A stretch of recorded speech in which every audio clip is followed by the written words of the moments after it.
So that's the whole pitch.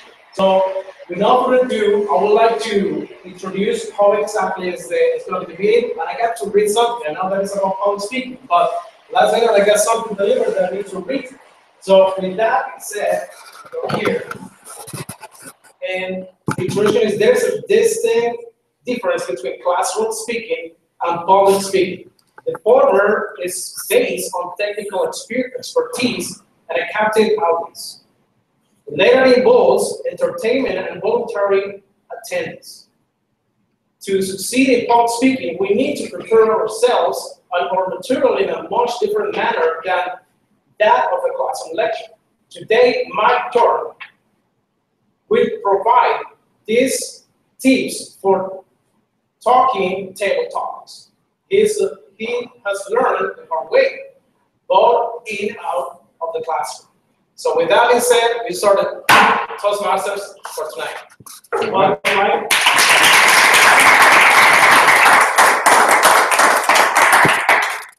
Okay, so we've had demonstration meetings, we've had some practice sessions, and what's the most terrifying part of every meeting? Speaking, but also table topics. So I know the table topics master comes up.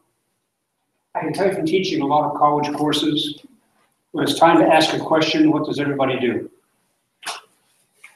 You become invisible. And how do you do that? You lower your head. On the theory that if you lower your head, I can't see you. And I see this in table topics all the time.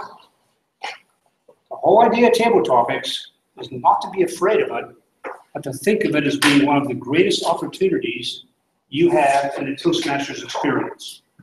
Because as Ray and August have both suggested, we sell ourselves every single day on a moment's notice. We never know a new client, a new particularly attractive member of the opposite sex, I thought you'd recognize that. Some of you more than others. The whole idea is suddenly you have to respond to something that you had never considered a moment before. Table topics is all about that, and there's a variety of ways you can prepare for it. I'm going to try and walk you through some of the more appropriate ways today. For example, we have how long for table topics? Anybody remember? 2 to 5 minutes. 1 to 2 minutes. 1 minute, you're home free. You see a green light or green card. 1:30, you see amber, yellow. At 2, you'll see the red card, the red light. You now have 30 seconds to wrap things up. So we think about this in terms of timing.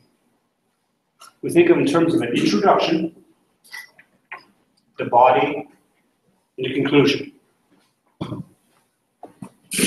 Introduction. As a guideline, I suggest, what would you suggest? You have 2 minutes. How much time do you spend on introduction?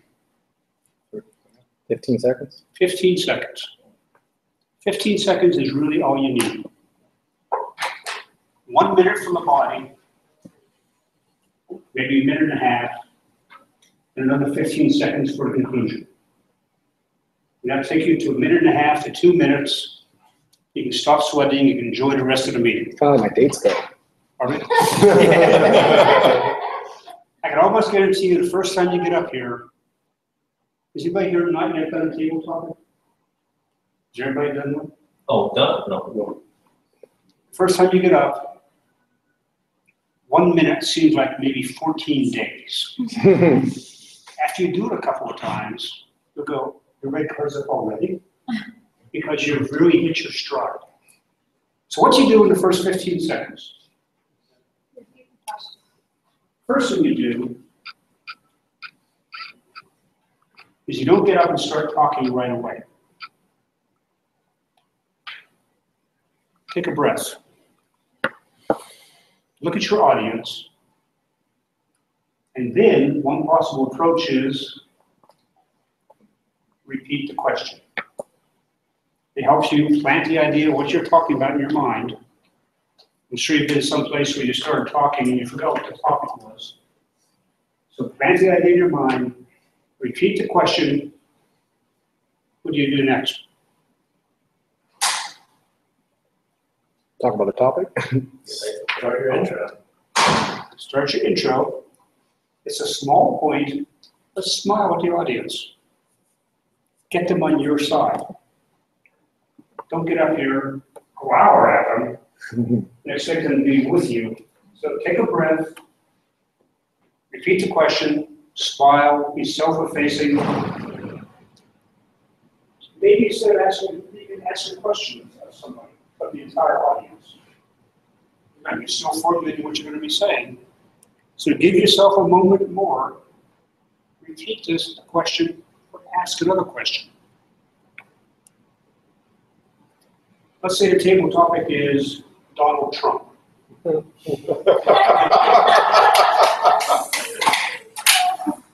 Your question while you're gathering your thoughts is, how many of us are conservatives? It's a snowball question that gives you time to read the audience. And you're going to get some reaction to, am I a conservative or not? Maybe you can toss out a statistic off the top of your head. 48% of Americans are voting for Donald Trump. Is that a good statistic or a bad one? Depends what side you're on. But does the audience know? The point is, you're just trying to capture their imagination. You're trying to bring them on a journey with you, and anything you do to grab them, get their attention, is to your benefit. Okay, so remember, come up, you come in, you don't just start talking right away. Meet the audience, you take a breath, you repeat the question, you ask a question, you cite a statistic, anything to help you get your ground established and relate to the audience. Now the second part, is probably going to drive you crazy, is to have something to say besides just an opening remark. The body of the entire presentation. Chip will give you a handout here in a few minutes, but remember this: A, B, C, D, E. The first thing you do is you affirm the position. Whatever it happens to be, you affirm your opinion or position. When you do that, how many points can you realistically get into your conversation? The magic number is always 3. If you exceed 3, you're going too fast, and you're going to lose the audience. If you just have 1, find yourself stretching it out. 3 is a nice, easy number. So again, Donald Trump. I ask you how many of you are conservatives. I'm now going to give you my opinion. And I have 3 points I want to make in that regard. And I'm going to go through them. A, B, C, whatever those 3 points happen to be. So A is a firm opinion. B, you can break it into sections. You can break the whole topic into sections. Again, how many sections? Altogether? 3. You hear the number a lot. What would be a good example of a section you can talk about on the topic of Donald Trump? Not counting his hair. Social media. Okay, social media. That's a good example. How about the quality of his content? Maybe a second major component. We'll just ignore the sideshow here. What could be a third component? We're talking about his bombastic nature. Delivery. There you go, his delivery. So you have 3 major components you can talk about, and you're home free. First was a firm opinion. Second, breaking the components. And now C is compare and contrast. And this one is really easy. Let's pick something other than Donald Trump. Let's say puppies. What can I possibly compare and contrast with puppies? Cats. Cats. I'm going to say kittens, but close enough. You pick something that's totally opposite. And you can pick something that's very close. What's comparable to a puppy? Small bear. A what? A cub. A cub. Anything that makes you think of something that's either dramatically different or related to. And how many times do you want to do this? 3 times. 3 times. So affirm your opinion, break it into segments or components, compare and contrast. And then the next one is also super easy. You describe a process. You describe a process which is comprised of 3 steps. Everybody here knows some process. It could be how you get here from driving from work. It could be how you push the elevator button to rise up here. It could be how you write a paper. Everything can be broken down into a process. It's just simply a matter of describing what that process is. Tony, give me an example of a process. Any process. What's the building? Pardon me? Building a website? Website. What are the 3 major components of the effort? Coding, design, and that's communication. Here's your table talk. How long will it take you to think of that? 2 seconds. Okay? Can you talk about that forever? Yes. And that is going to be your problem downstream because you broke it into something with which you're very familiar. And I'm going to limit you to 2 minutes. So when you start talking about processes, you're going to find that you have a tendency to just go on and on and on. Confirm, breaking components, compare and contrast, describe a process, then you simply evaluate and expound. This is where you wax eloquent. Diego, give me a topic, any topic. Not that one, try that one. Sorry. Soccer. Soccer. Obviously something in which you have a degree of enjoyment. You probably enjoy playing soccer Yeah. or watching it. Maybe more than watching while you're drinking a beer. Okay. Do you have a strong feeling about it? Could you expound upon that? How much enjoyment it brings you? How much excitement you have? How much you enjoy watching other people? That's what I mean by expand and make it part of the experience you're trying to describe. So we've gone through the introduction, 15 seconds. What's the first thing to do when you come up here? Take a breath. Measure your audience, look people in the eye. Let them know that you are aware of them. Maybe repeat the question. Maybe make some startling observation or fact. You can do that in about 15 seconds.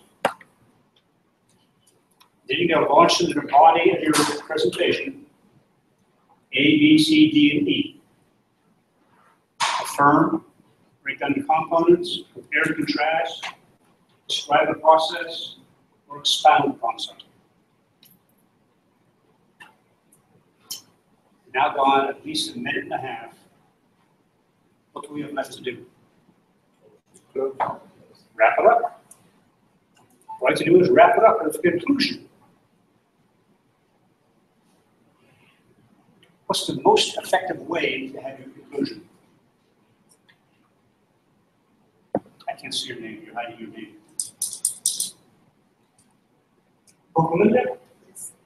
What's the most effective way you can think of to have a conclusion? Repeat the points. There you go. Yeah. You nailed it. Especially if you repeat the same question you started with, or you hark back to that initial statistic. I don't believe 48% are going to vote for who was in Trump. Maybe not a good example. Or you could say, and I repeat what I said before, and you summarize those points. What else can you do in your conclusion? Julia? You knew I was coming to this side eventually. Well, could you repeat the points, possibly repeat the question?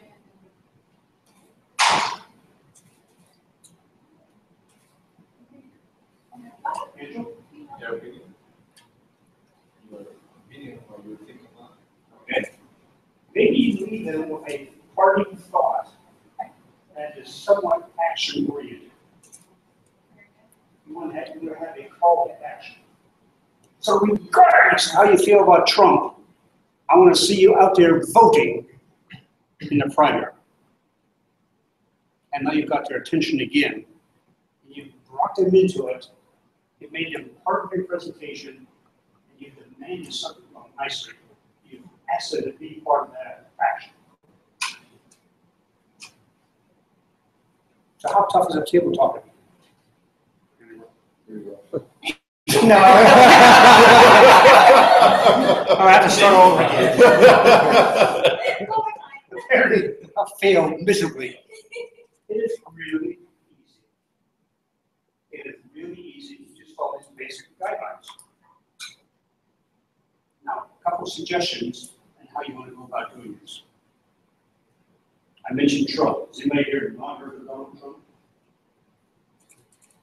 So, current events are always appropriate. Stay up on your current events because you can always segue to them if all else fails. And let me make that suggestion right now before I forget it. Someone asks you a topic on which you have no possible conceivable idea. Nothing comes to you. You're stymied, you're stunned, you're silent for the first time in your life. What are you going to do? The bird. What are you going to do? You're going to turn your question to something that you know or talk about. You talk about something you want to talk about. You segue into a hopefully related, but a different topic. And then once you're in that new area, you can go back to a process, you can go back to components, you can run wild in the streets. Is that acceptable in table topics? Absolutely. It's not necessarily the most desirable thing to do every single time, but the idea that you can always segue to something else gives you a feeling of comfort. You come up here, if all else fails, I can talk about this. Give me an example of something in which you might segue. Neuroscience. Right, that's right, exactly. Right back here the whole time.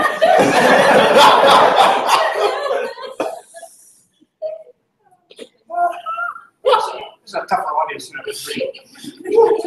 I was thinking of family, but close enough. You hate me, is that it? What else did you feel comfortable discussing in state? Your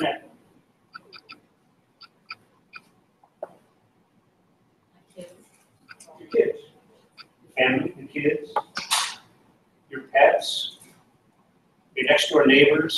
The business. Hobbies. Pardon me? Hobbies. Absolutely, hobbies. Soccer, for example.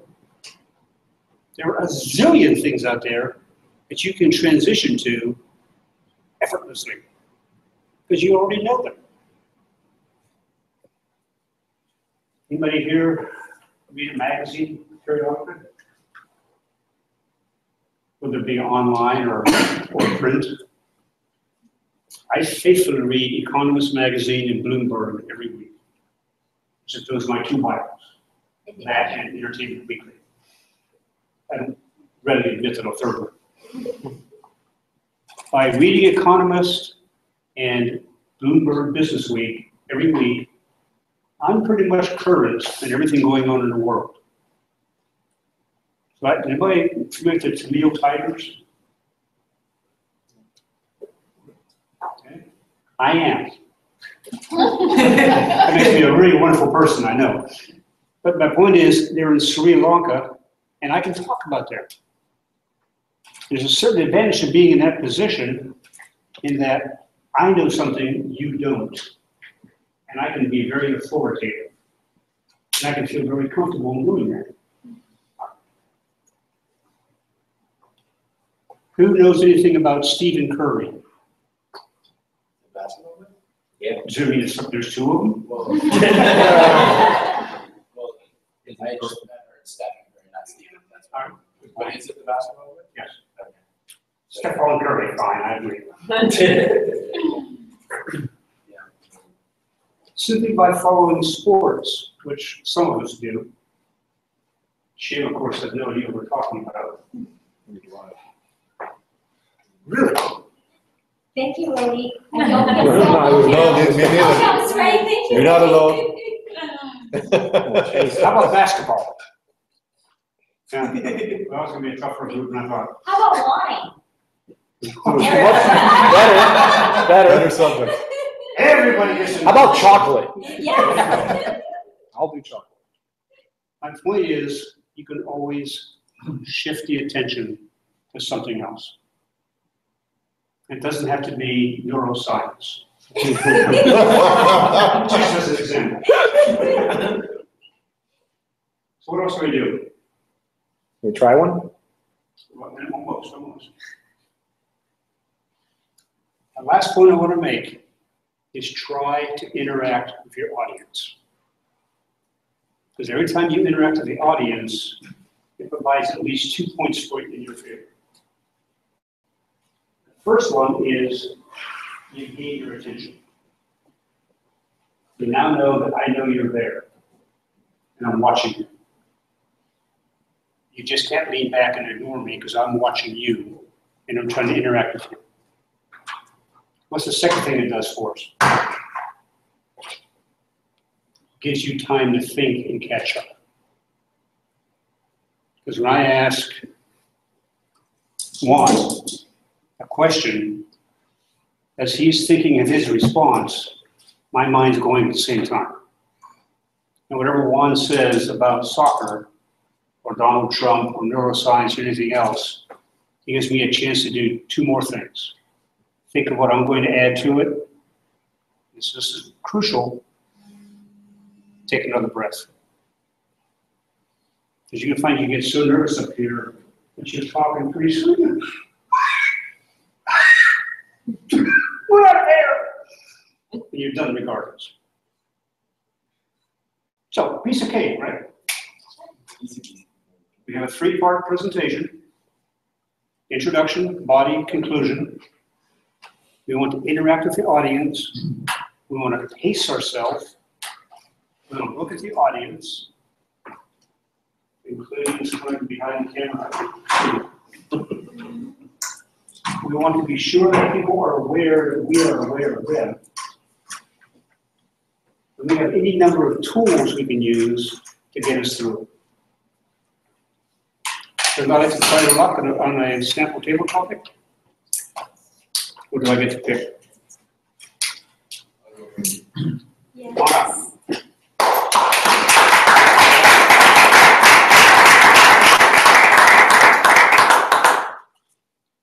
And the way it's going to go, Shade, is I'm going to say your name.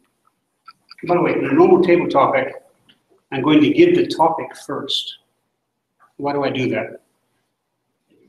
Because if I just say Shade, what do all the rest of you do?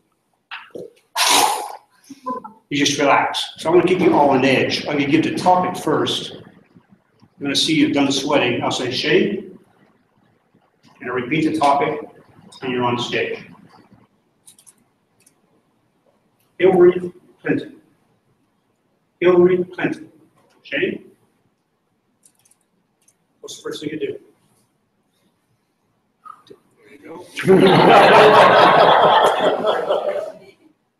Hillary Clinton. What is the first thing that comes to my mind when I think of Hillary Clinton? Well, I actually work for an electronic discovery company. So we provide litigation support to the government, and the company that I work for was actually in charge of collecting all of the data that Hillary Clinton had on her laptop, okay? The information, confidential, I never saw it, but I'm able to talk about it because it's public records. So the first thing that I think about when I think of Hillary Clinton is dishonest, because I deal with government officials and big corporations who are dishonestly transferring information through the web via their Outlook server and sending information that is false or that they're actually not allowed to do. So the first thing that I think about when I think of Hillary Clinton is someone who is dishonest. Thank you. Okay. So what approach did Shay just use? Focus on what he knows. Focus on what he knows, and he felt comfortable with it. The second thing he did was he looked you in the eyes. I saw him looking at everybody. So he knew, you knew that he was watching you. Did he break it down into components? No, not really. Did he break it? Did he go into an opinion? Did he affirm an opinion? Yes. Yeah, pretty much. He didn't call her a name. He gave that information. Would you say he evaluated and expounded upon the topic? Because he knows something about it. And did he connect with you as he was making his presentation? Did you find interesting the fact that he's actually collecting the data that you're hearing about on television, radio? Bam! He immediately established rapport by telling you something that you probably didn't know and you found interesting because of his background. One more person. Do I have time for one more? That was green card moment. You're good. Okay. One more person. Who do I have who would like to sacrifice themselves? It's not neuroscience, as I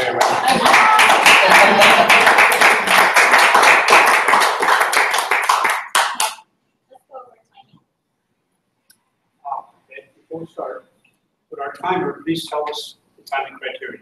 Certainly. Toastmaster Michael Gord and guests, when you see the green card, it means you have completed 1 minute of speaking. This is your goal to get to green. I will display the yellow card at 1 minute and 30 seconds. When you see the red card, that's 2 minutes. It means you've got 30 seconds to wrap up your thoughts. Then I'll stand up and clap you off the stage because your air time is up. Remember, table topics is 1 to 2 minutes. Your goal is to speak to the green card. Toastmaster. I disagree. Your goal is to get to the red card. You want to take full advantage of the time you have. And your topic, I've given this a lot of thought, women's shoes. Women's shoes.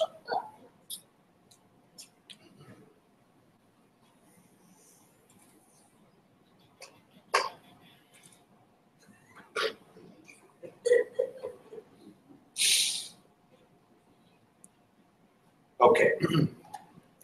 Good evening, everyone. My name is Gary Stephen Arias, and I specialize in selling women's shoes. Who would like today to get some free shoes? Yes. Yeah. Excellent. I've been in the shoe business for over 15 years. I fell in love with shoes because my wife had 50, 60, 70 pairs. I didn't know what to do with them. She had left the house, and I decided one day to just sell her shoes, and that's how I started. That's how I fell in love with the shoe business. So at the end of the day, it's not really about shoes. It's about the experience that I was able to. It's the experience that I saw when I was providing shoes to women, and they were just getting giddy, and they loved, and it was the best business because it was a residual business. The women kept coming back. It was amazing. So I fell in love with the business. I fell in love with the business so much that I wanted to keep doing the business. I wanted to travel. I opened up a few boutiques and very well. And then I got into online, and now you can go and you can open up your mobile phone. And I have a website. It's called ISOmywifeshoes.com. My name is Gary Stephen Arias.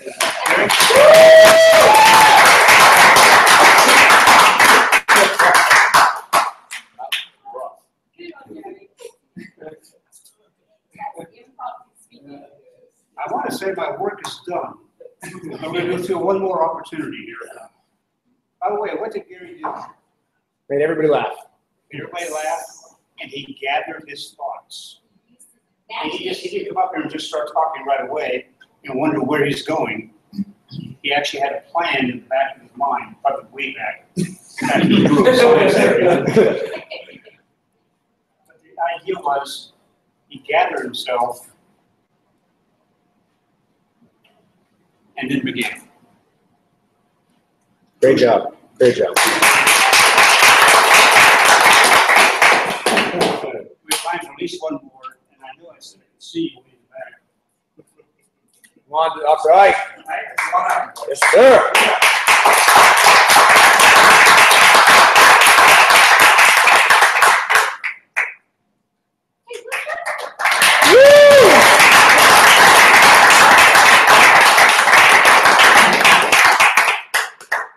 By the way, you have demonstrated something that's very effective. If you think you're eligible for table topics, where do you sit? Way in the back. Because that gives you time to think about it as you're slowly walking to the front. Unfortunately, you don't know the topic yet, so it made no difference. Right. And the topic is modern art. Modern art.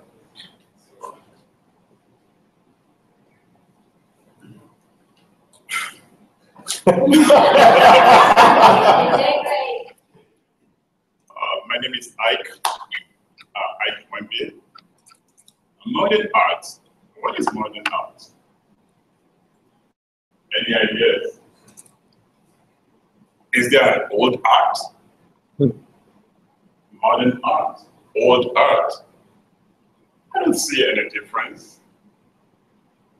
Actually, the beauty of the modern art is in the past of the modern art. You can't talk of the modern art without thinking of Leonardo da Vinci. You must have a reference point. It is the references of life that give us the pointers to the future. Can we talk about what we know today without the history of the past? The principle of life is the principle of modeling. That when you see something you desire, you go to who knows how to do it, then you will learn from that one. So modern art will always be relevant to us because we have references. Great artists of the past, great historians of the past, all encapsulating their views into something that we can see.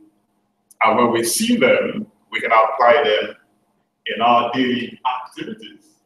Not necessarily the paintings, but the beauty and the intent of the artist, the concept of the artist. We can look at that painting and see black lines. I can also look at them and see light bulbs. It's all a function of my attitude. So let's go beyond what we see on the physical and charge ourselves to lofty and lofty intents. Thank you.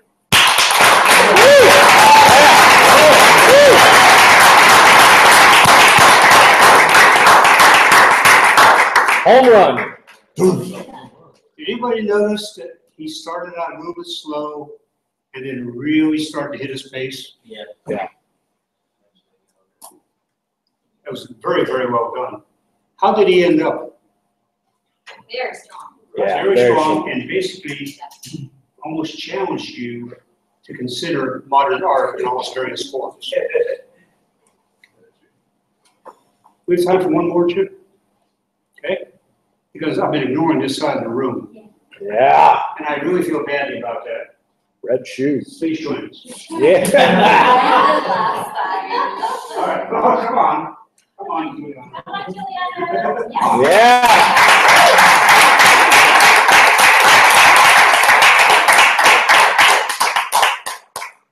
Now, just review the video. When I give you the topic, what are you going to do? Eye contact.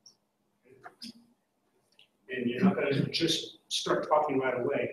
Timer, when do you start timing whatever Juliana does? With your first verbal utterance or your first non-verbal gesture.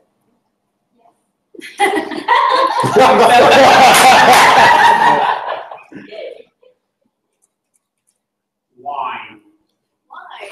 Wine. You can spell that as you see fit. Wine. Why? I drink a lot of it.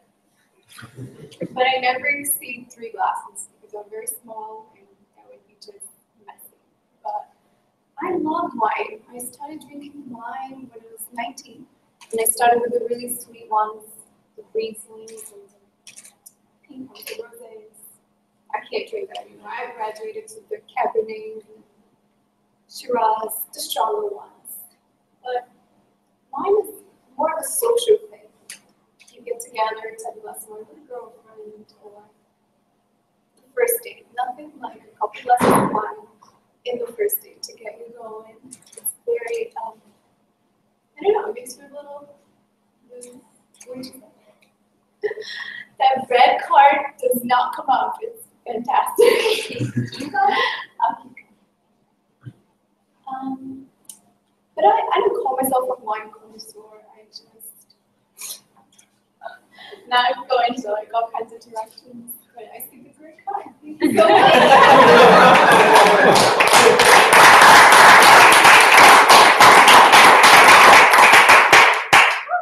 So if I was going to offer a very mild critique of this, I suggest 2 things. One, you stood way back here. If we really want to get the audience's attention, move into the audience. Move up toward them. Not on top of them.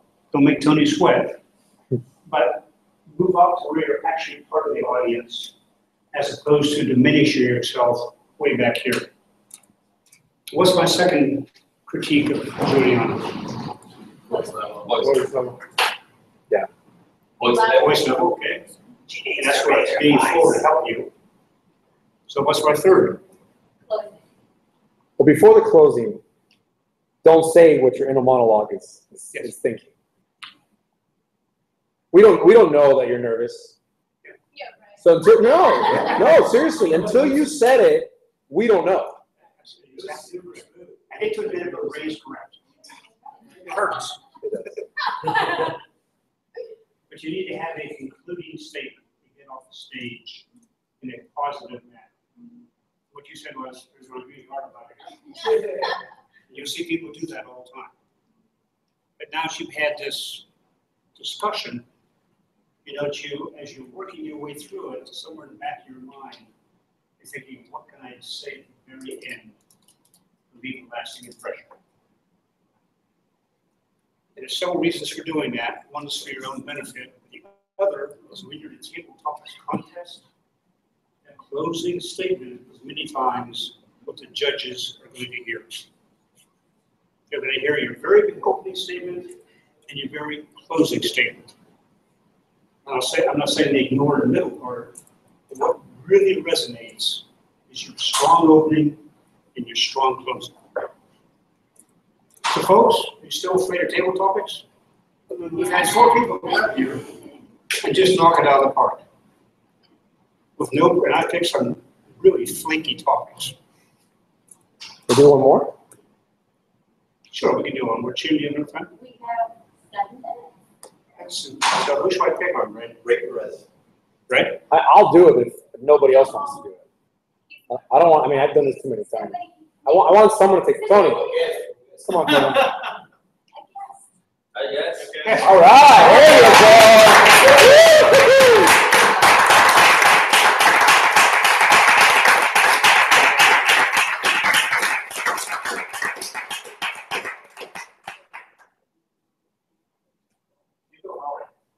Good, all right.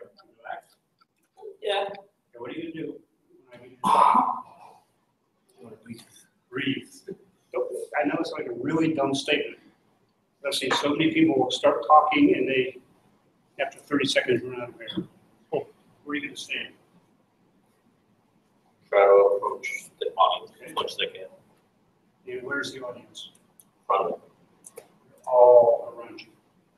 The reason I say that is don't just focus on this side. Make sure you capture this side as well.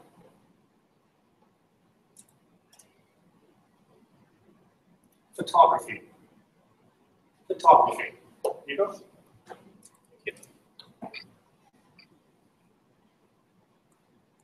Photography.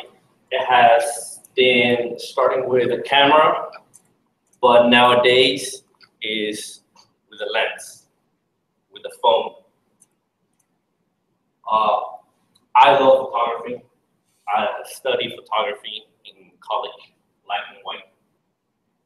But something that I learned, photography not only is what you capture in a camera, it's also what you capture in your mind and in your soul.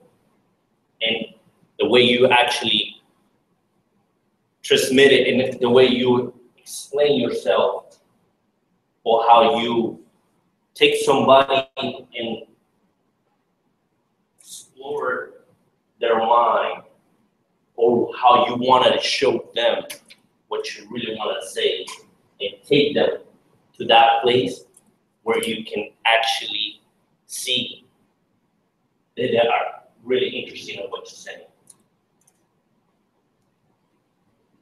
I believe one of the most beautiful moments that I captured for myself was I went to Chile and I saw a huge bird that's only been seen twice a year. And I didn't grab my phone, I didn't grab my camera. I looked at it and I kept it for myself. So I would like to extend it to everybody. And you see something beautiful, don't take your camera. Just look at it with your eyes. And that's the perfect moment. Thank you.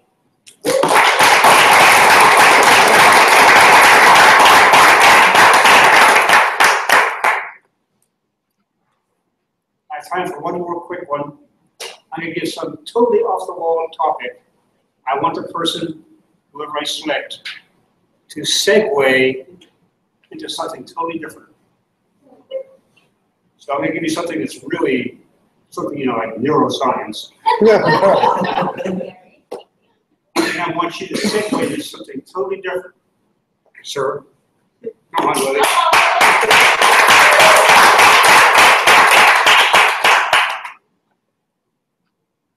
Briefcases. Briefcases.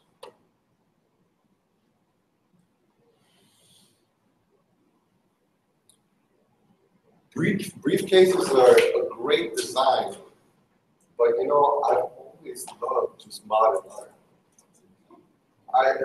I see how Ike was talking about modern art, and I just started thinking, my God, the way that it affects us as a society, as a culture, and how it's connected to the past is just amazing. I made a great connection with modern art.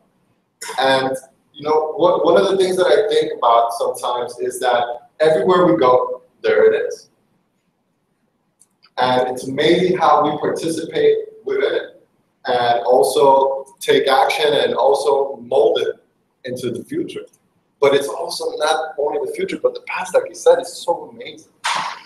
And with this, what I can say is that all of us within our pockets, all of us within our pens, everything that we hold, we're just holding history within our hands. And I just got to say that it's amazing how we as individuals are so lucky to live in this time, in 2016, where we can share our thoughts out just in a moment, using all this technology, all built on the past, and now in the future, we are able to move on and just express who we are. And for that, we should be thankful. So again, modern art and everything that's created and all the tools that's created to today has been amazing. And I am glad, and I hope that you are glad that you are here in 2016, and for that I'm thankful.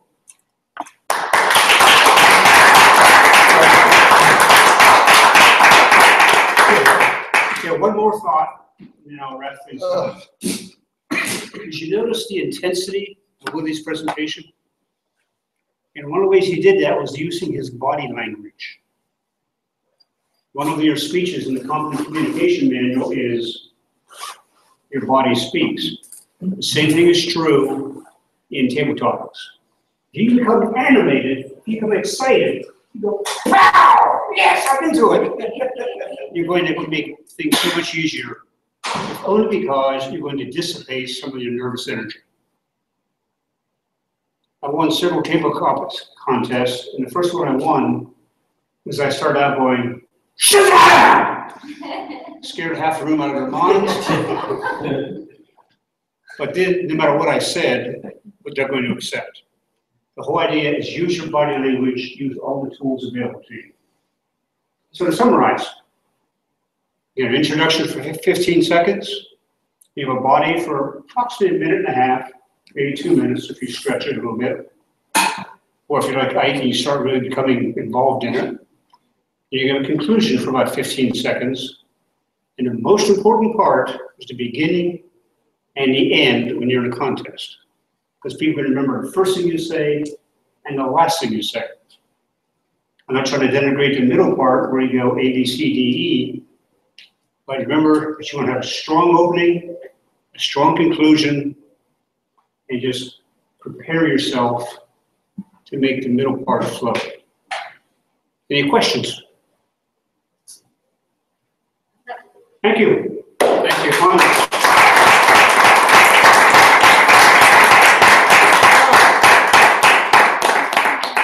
Just to let you know, I didn't make all this up. Jim is handing out copies of everything we just discussed. And I believe we have a second topic coming up for discussion, do we not? Yeah. Andres, where are you? Oh, I know. Thank you. Thank you so much, Mike. By the way, small point. Yeah.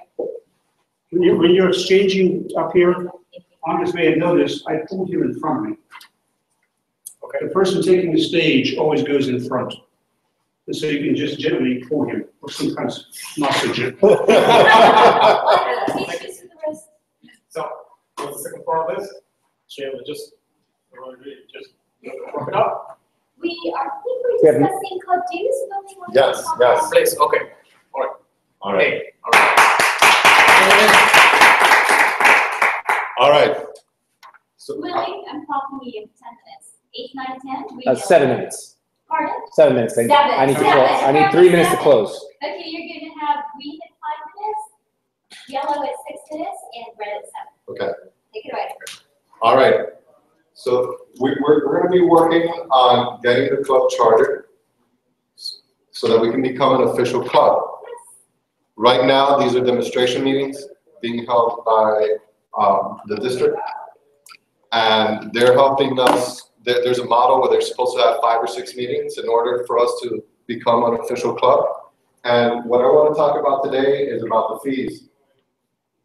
There's going to be 2 different fees, one for new members and one for members who've already been a part of the previous Toastmasters. The fees are going to be $111.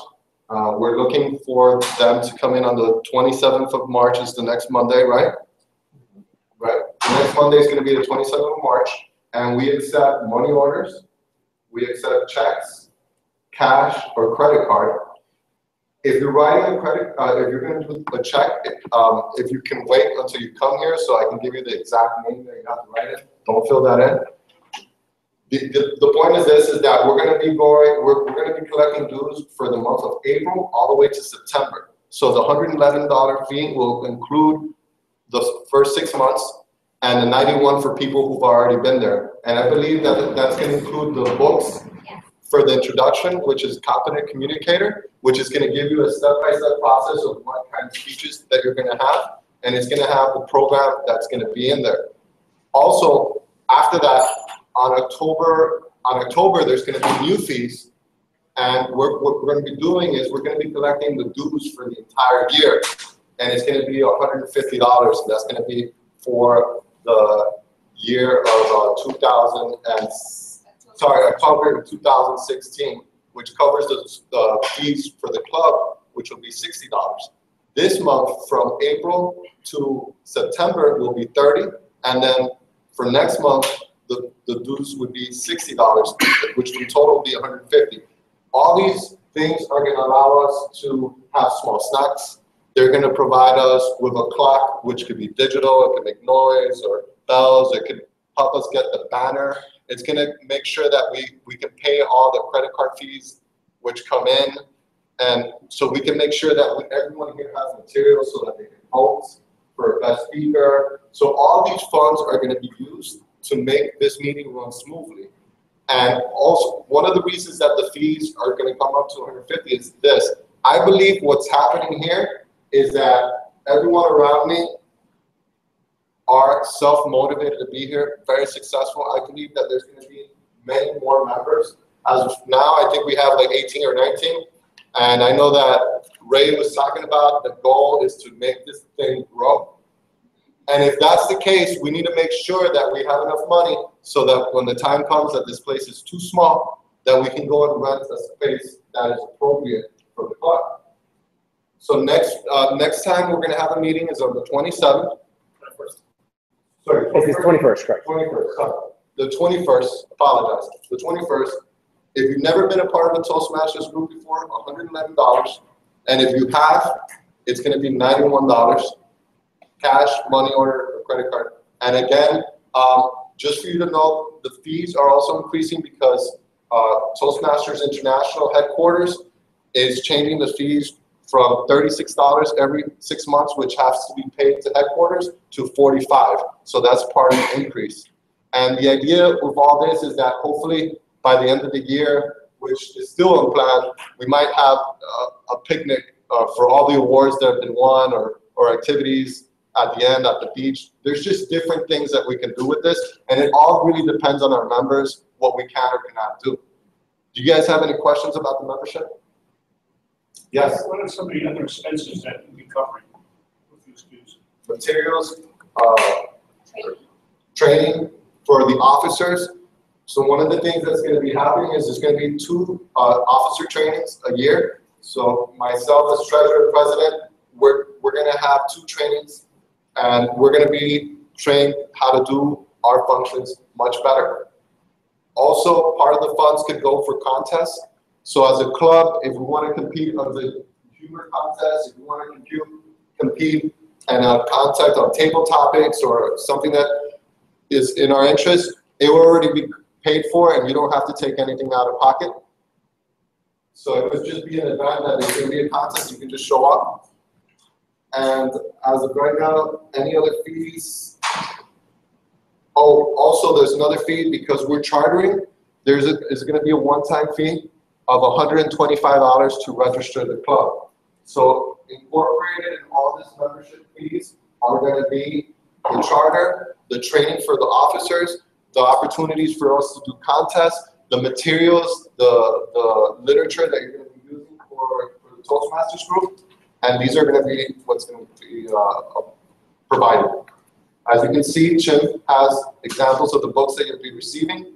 When you come, I'm going to give you a receipt showing that you paid, and Chim is going to bring the documentation next week on the 21st. You fill it out to the best of your ability where you want the information mailed, and then we can move forward. Any questions before we run out of time? Do we have a database of everyday's emails? Because we can send the documents electronically. When you come back, bring it out, complete it. Yeah. Awesome. And everybody checked in, right? And everybody's got on the Eventbrite? All right. It's not checking. Okay, so what we'll do is, as soon as we have all the information, I know that Chim is going to provide me the form. That form will be emailed or sent to you through whatever form of email or phone number that you have or text. And then once you submit it, you can have it filled out before you come here. And then on the 21st, you can come to me. I'll collect the dues. And that information will be sent in at the end of this month. And we're going to start the process getting chartered and getting our EIN number, which is our legal status. Do we know how many dual or returning members we have? planned. 1, 2, 3, 4, 5. You've been at a Toastmasters before. Returning to, okay, so about 5 months, those 5 separate emails there, formal looks like the different. All right. All right. Thank you very much. All right, without further ado, okay, I would like to bring Ray to close, to give us a little more details, like a very flash. Yes. So And then close. I'm gonna just add a little bit on what Wilbur was saying. He went over the logistics and the do's and so forth. This group is a Toastmasters group, okay? But we've created something a little bit unique that doesn't exist in the world of Toastmasters as far as I have researched. And that's a group that is specifically targeted for people who want to grow in communications in the world of business. Whether you're an entrepreneur, a business owner, or just a professional, if you want to grow in that field, we're going to kind of customize what we do in this group to that, okay? The other thing is we're going to have limited availability for membership. For the simple reason that we can't have 50 people and everyone have an opportunity. So there's only so many people that we can get to before the club becomes too big, and then people are not getting a chance to speak. So we have chosen as an e-board to have 50 as our cap. Now, the reason we chose 50 is because a lot of people don't show up. Like, as you see, we probably have about 10, 15 people that are part of our group of the chartering that are not here today. And that's going to be normal. We know that people are going to miss. So we figure with 50 seats available, we'll average anywhere between 25 to 30 that show up. And a room like this with 25 to 30 is reasonable for everybody to be able to have interaction, have time to speak. So this is really important because next Monday, you guys have the opportunity to be part of this group. Once we hit 50, we're going to have to apologize. We're not going to be able to accept anyone else. Okay, because we only have so much space. So I say that to you because this is a great opportunity. We don't know what's going to happen down the line, and we don't know after 6 months when people's memberships expire if they're going to renew or not when we have more seats. So we've done, I think this is our 4th actual meeting that we've done trying out, and I just want to let you guys know who are first-time guests and who've been here before, this is your opportunity next Monday to actually be part of the founding members. We're going to do something special for you guys as well. I'll let you know about that next Monday. And you guys will lock in your seat for the next 6 months of being part of this group. March 21st. March 21st. March 21st is the next. Yes. By you saying it's business oriented, what do you mean? The topics are going to be just business or what? Well, let's say, for example, mindset, management skills, you know, overcoming objections, things that are related to the world, professional, you know, okay? Any other questions?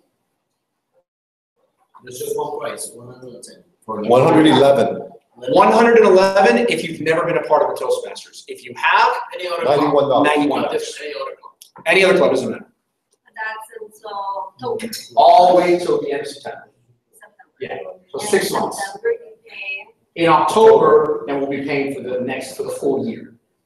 Because they do their year starting in October. October would be 130 for people who are renewing, and then 150 for anybody that's new. But That'll be 12 months. But we'll go into details once we reach that point. We'll The go price into is details. less than $10 a month.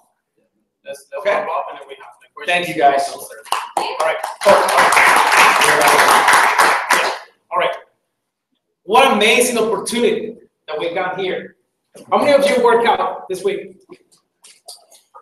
How many of you love to work out?